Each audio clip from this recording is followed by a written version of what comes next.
ఈరోజు దేవుని వాగ్దానము జకరయ గ్రంథము 13వ అధ్యాయము 9వ వచనాన్ని ధ్యానిద్దాం.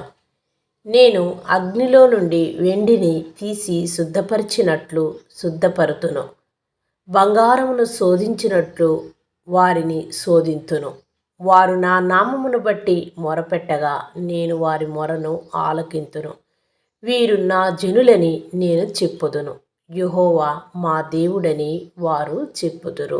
ఆమేన్.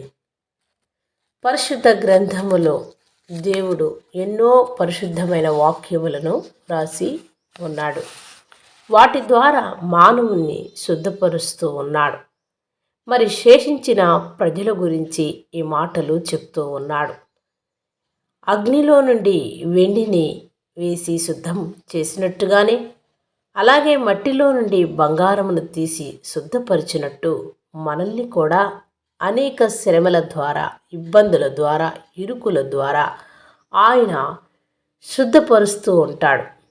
అందుకని మనకు ఏనా శ్రమలు, ఇబ్బందులు, బాధలు, శోధనలు కలిగినప్పుడు మనము భయపడక దేవుని యందు శ్రద్ధ కలిగి ఉండాలి. ప్రియ సహోదరుడా, సహోదరి, నీవు మొరపెట్టినప్పుడు నీ మొర ఆయన ఆలకిస్తాడు.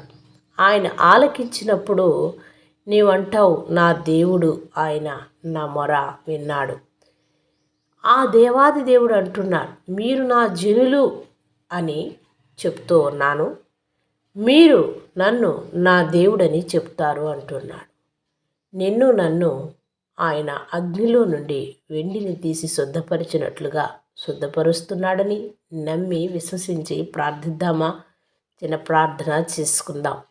మహాపరిశుద్ధుడా, మిక్కిలిగా మమ్మల్ని ప్రేమించే మా పరలోకపు తండ్రి, మీ దివ్యమైన పాదములకు కృతజ్ఞతా స్తోత్రములు. నాయన, నీవు అగ్నిలో నుండి మమ్మల్ని శుద్ధి చేసినట్టు, వెండిని శుద్ధి చేసినట్టు, ప్రభువా బంగారమును శుద్ధి చేసినట్టు మమ్మల్ని కూడా ఈ శ్రమల కొలిమిలో నుండి శుద్ధి చేసి బాగు చేసి నీకు మొరపెట్టేవారుగా, అయ్యా నీవే మా దేవుడు అని చెప్పేవారిగా మమ్మల్ని ఆశీర్వదించి దీవించే దేవుడు అని నీకు మొరపెడుచుండగా మా మొరాలకించి మా విన్నపములకు విముఖుడువై మాకు సహాయము దయచేయమని మా ప్రభువును, మీ ప్రియ కుమారుడు, మా రాజు రక్షకుడైన యేసుక్రీస్తు నామమున ప్రార్థిస్తున్నాం మా పరలోకపు తండ్రి. ఆమేన్.